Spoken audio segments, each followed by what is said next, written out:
I never believed in the stuff you hear in horror stories, the kind of tales students whisper in hallways when a teacher's back is turned, the ones that make your skin crawl for no reason.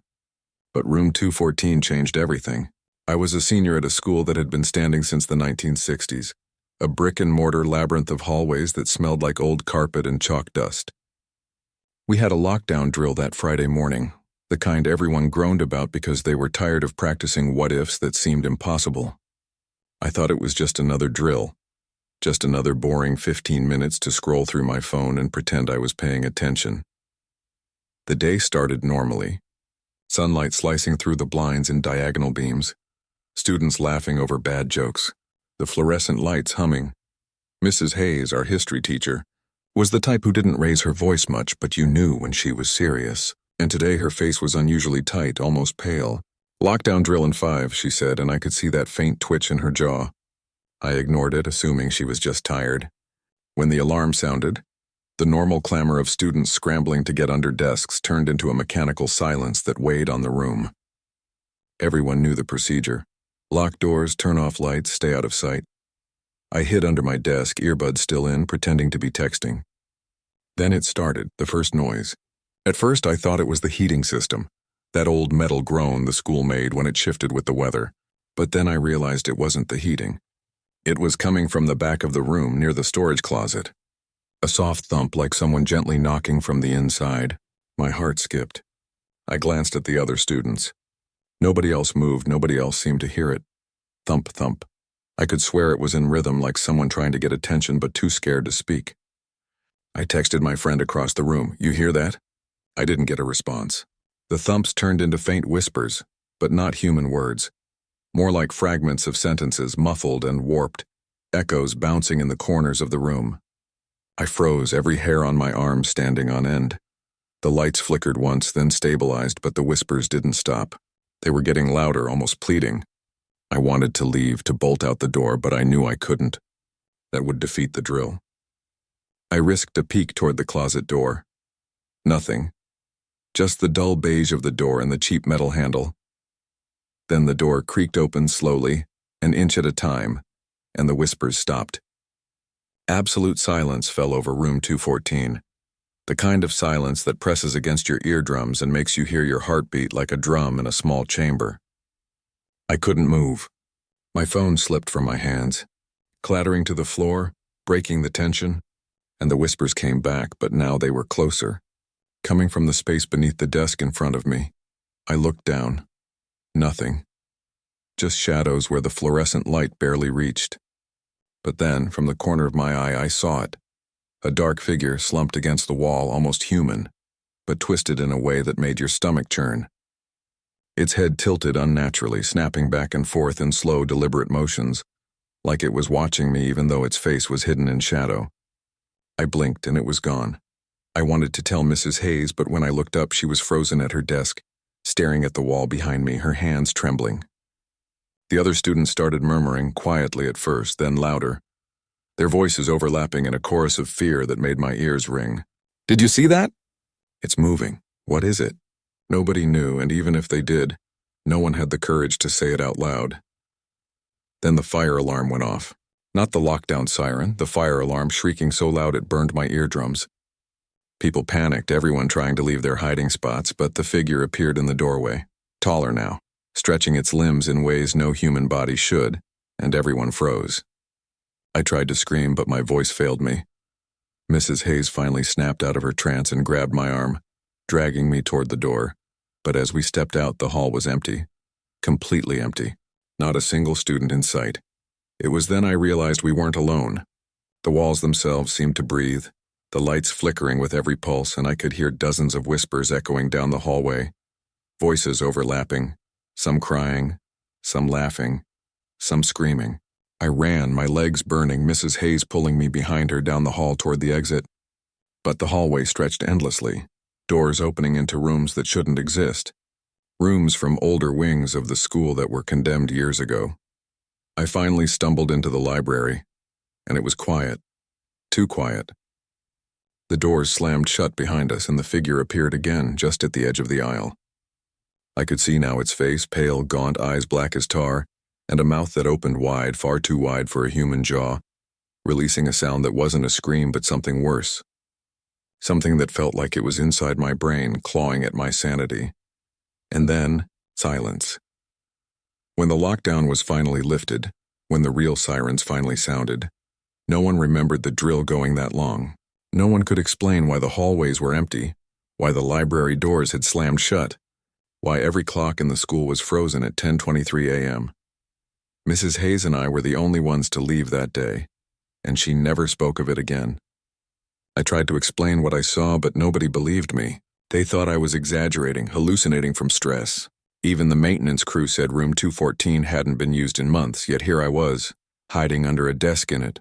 I never went back.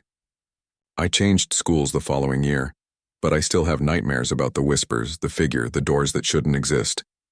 Sometimes late at night I hear a faint knock, a soft thump coming from beneath my bed or from the closet, and I know, room 214 never let me go. It's waiting, always waiting for the next drill, the next student who thinks they're safe.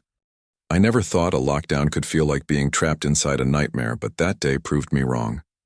I was in my sophomore year, and our school was one of those outdated brick buildings with endless hallways and corners where shadows always seemed to linger. It was supposed to be just another drill. I'd done dozens of them, lockdowns, fire drills, earthquake drills, you name it. They were tedious interruptions to my scrolling on my phone, moments to sit under a desk and pretend the walls couldn't see me. It started like any other drill. The alarm blared, a harsh mechanical scream, and we all dove under our desks. I tucked myself in, earbuds in, pretending to text my friend. But then the lights flickered. Not the usual flicker you see when the building settles, no. This was different, like the bulbs were struggling against some invisible pressure. The hum of the fluorescent lights warped into something lower, almost like it was trying to speak. I looked up. The hallway outside my classroom looked wrong. I could see the door ajar, the normally beige tiles replaced with dark, slick surfaces that reflected the flickering lights like water. I froze. My classmates were staring, confused, whispering, but no one moved. And then the first sound hit me. Dragging footsteps. Not human footsteps, slow, heavy, deliberate, coming from a hallway that should have ended in a wall. I climbed out from under the desk and inched toward the door. My stomach churned. The hallway was longer than it should have been, impossibly long, stretching into darkness that the flickering lights couldn't reach. Every locker I passed was warped, dented in ways that made them look like mouths frozen in silent screams. The dragging footsteps stopped when I reached the first bend, replaced by a low, guttural humming. It wasn't a song, not really. More like a vibration inside your chest, a resonance that made my teeth ache. "Hello?" I called, my voice trembling. No one answered. Nobody was there, but I knew I wasn't alone. I felt it before I saw it. A pressure, a presence behind me that pressed against my spine like cold iron. I turned slowly. Nothing. Only my reflection in the warped locker doors, stretched and thin, eyes too wide. I took a step forward. Then the hallway changed. I blinked, and the exit I'd seen earlier was gone. The lockers shifted subtly, almost imperceptibly, until they lined up in endless rows, creating a labyrinth. I tried to backtrack, but the door I came through now opened into a classroom I'd never seen before. Old, decayed, peeling paint, desks broken in half. On the wall, in what looked like dried blood, someone had scrawled, "You should not be here." Panic hit me. My chest tightened, my hands trembling, but I forced myself to move. The floor beneath me felt uneven, stretching and contracting like the hallway itself was alive. Shadows moved in the corners, darting just out of sight. I could hear whispers, dozens of them, but not in words I could understand. More like a chorus of exhalations, almost like the walls themselves were breathing. I tried a door at random. It opened into the gymnasium. But it wasn't the gym I knew. The nets were tattered, the basketball hoops bent backwards, and the banners on the walls were torn and stained. And in the center of the floor, illuminated by a shaft of flickering light from the ceiling, was a figure, tall, thin, faceless, moving in jerky, unnatural motions. Its head snapped toward me, and even though it had no eyes, I could feel it looking straight through me.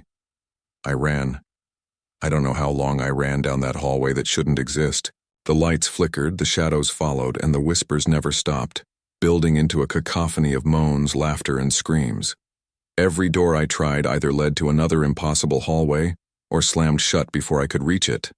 And through it all, that figure followed, never speaking, just gliding, always just behind the flicker of my vision. Finally, I reached a stairwell. I ran down as fast as I could, my shoes scraping against the concrete.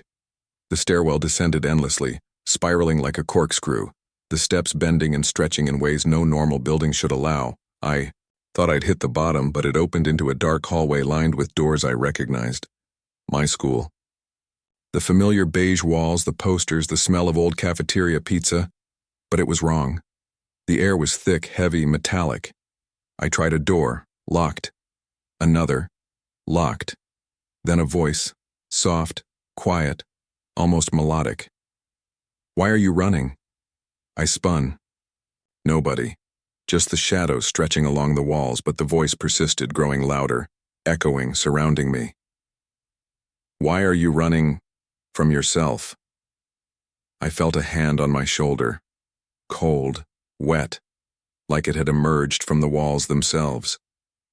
I screamed and spun, punching the air. Nothing. I ran again, stumbling into the auditorium.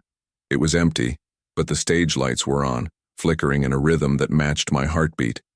And there it was, the figure, now standing on the stage, perfectly still, facing the back wall. I didn't dare approach. My mind screamed to run, and I did. Through the doors, down the hallways, until finally, miraculously, I saw the exit. Sunlight poured in from the front doors, the sounds of normal school life, chatter, laughter, lockers slamming.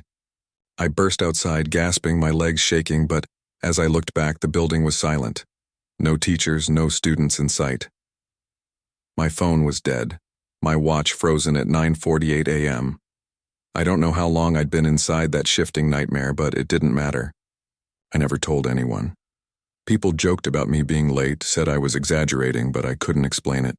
And I've never forgotten the way that hallway stretched forever, the way the shadows moved, the faceless figure waiting, patient. Sometimes when I close my eyes at night, I see it in the corner of my room, standing in a hallway that shouldn't exist, humming in that low, resonant tone.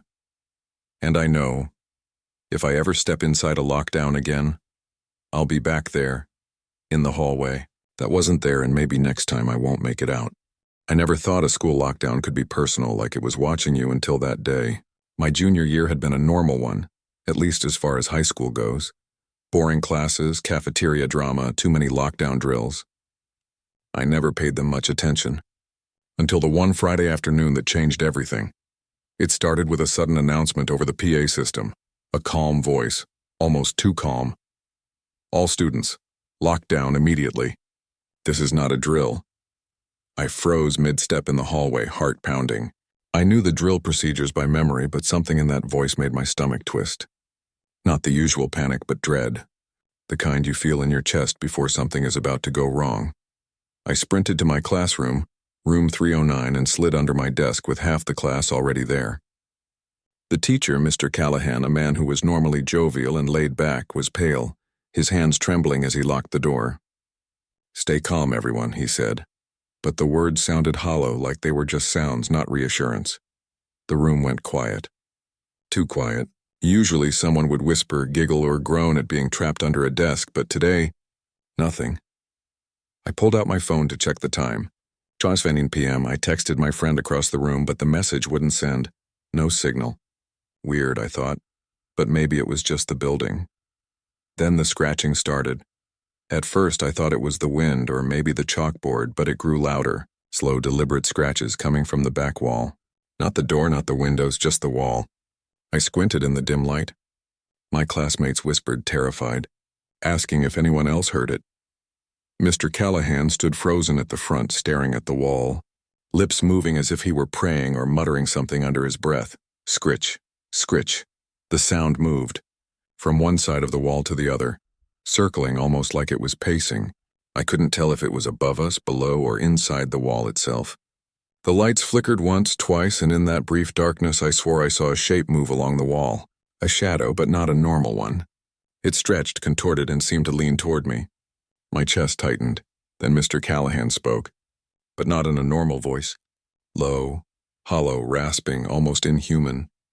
It's here. Don't look at it, I froze. The room felt smaller. The air thickened. My classmates were silent, huddled under desks, their eyes wide with terror. The scratching grew frantic, faster now, circling, pounding. The lights flickered one last time, and then they went out entirely. Total darkness, I couldn't breathe. Every sound was amplified. My own heartbeat, the panicked breathing of students around me, and that scratching, like nails on metal. I felt something move across the floor, brushing my foot. I screamed, but the sound seemed muffled, distant, as if swallowed by the walls themselves. Then a whisper. So many of you. The voice came from everywhere and nowhere, echoing, reverberating. I looked up, or at least tried to, but the ceiling was gone. The room stretched above me, dark and infinite, shadows crawling along the walls like black veins. I felt fingers graze my arm, cold, wet, and impossibly long. Then, horrifyingly, Mr. Callahan stepped forward. Pointed at what looked like him. His face was gone or replaced with something smooth, pale, and featureless. His movements were jerky, unnatural, like a puppet whose strings were tangled. And yet he spoke, repeating the words from before over and over, each time slower, more deliberate. It wants to stay. I bolted, crawling under desks, trying to reach the door, but it wasn't there. The classroom was endless now, stretching into shadow, filled with desks, chairs, and students. But all of them frozen, their faces twisted in silent screams. Some were me, some were my friends, some I didn't recognize at all. The scratching moved closer. I could feel it behind me, brushing against the backs of my legs, my hair standing on end. I tried to scream again, but no sound came out. The whispering joined the scratching now, dozens of voices overlapping, all chanting one thing. Stay, stay, stay. And then I saw it, the thing that had been causing the scratches. It emerged from the corner of the room, a tall, skeletal figure, its body stretched and twisted, head tilting at impossible angles. Its eyes, or what I assumed were eyes, were black voids dripping something thick and dark. And in its hand, it held Mr. Callahan's face, calm and human, like a mask. It turned toward me, and I ran. I ran through that endless classroom, past frozen classmates, past desks that stretched forever, past shadows that reached for me. Every door I tried led back to the same room, the same figure waiting, same whispers filling the air. I felt my mind start to fracture, the edges of reality blurring. Then, silence. I woke up in the nurse's office. The clock said 3:05 p.m. Mr. Callahan was at the front desk, pale and shaking, telling the principal he found me under my desk, passed out. Everyone else was fine. Nobody remembered the lockdown lasting more than 15 minutes. Nobody could explain why I was covered in scratches, why my clothes were torn, why my shoes were muddy from a hallway that didn't exist. I tried to tell someone what happened. My parents, the principal, even my friends, they all looked at me like I was insane. You must have fainted, someone said. It was just a drill, but I know the truth. I know Mr. Callahan stayed. I know the thing in the shadows exists. And every time I see him teaching, standing at the front of the class, smiling, I can feel it. The whispers in the corner of the room, the scratching behind the walls, the figure waiting for the next student who dares to look too long at the wall, who dares to see what's really there. And sometimes, late at night, I hear my name whispered in that same low, hollow voice repeating over and over, it wants to stay.